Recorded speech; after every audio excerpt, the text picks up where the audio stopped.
गरुड़ पुराण के अनुसार लक्ष्मी का रूप होती हैं ऐसी बहु बेटियां। हिंदू धर्म में गरुड़ पुराण का बड़ा महत्व है और इसे 18 पुराणों में से एक माना जाता है। इसका पाठ किसी की मृत्यु हो जाने के बाद करने की परंपरा है। इस पुराण में भगवान विष्णु की भक्ति की महिमा, मृत्यु और उसके बाद अगले जन्म की बात कही गई है। इसमें विष्णु भक्ति का विस्तार से वर्णन किया गया है।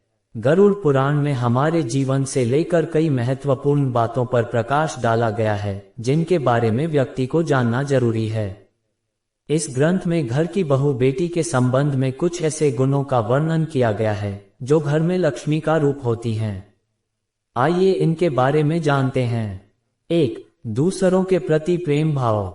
जीवन को सुचारू रूप से चलाने के लिए सुख और आनंद ऐसे इत्र हैं जिन्हें जितना अधिक दूसरों पर छिड़केंगे उतनी ही सुगंध आपके भीतर समाएगी।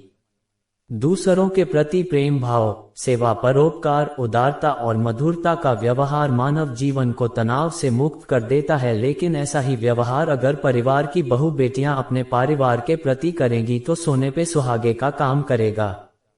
2. चरित्रहीन लोगों से मेल जोल रखना। चरित्रहीन लोगों से मेल जोल रखने वाली स्त्रियों को परेशानियों का सामना करना पड़ता है।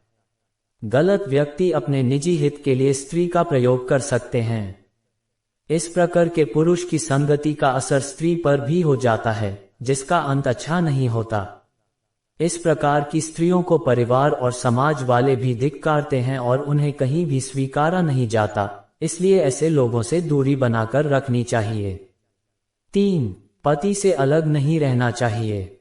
बचपन में स्त्री की रक्षा उसका पिता, शादी के बाद उसका पति और बुढ़ापे में उसका बेटा करता है। विवाह के पश्चात स्त्री को प्रत्येक परिस्थिति में अपने पति के साथ ही रहना चाहिए। प्रत्येक दुख में उसका साथ देना चाहिए।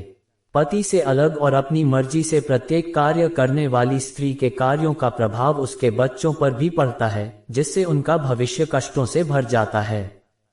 पति से अलग रहने वाली स्त्री को कोई भी सम्मान की दृष्टि से नहीं देखता। 4.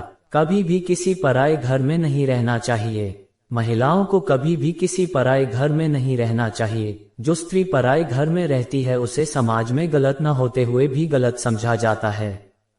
देवी सीता के अग्नि परीक्षा देने पर भी समाज ने उन पर बहुत सारे आरोप लगाए। श्री राम को भी अपनी धर्म पत्नी सीता को स्वयं से अलग करना पड़ा।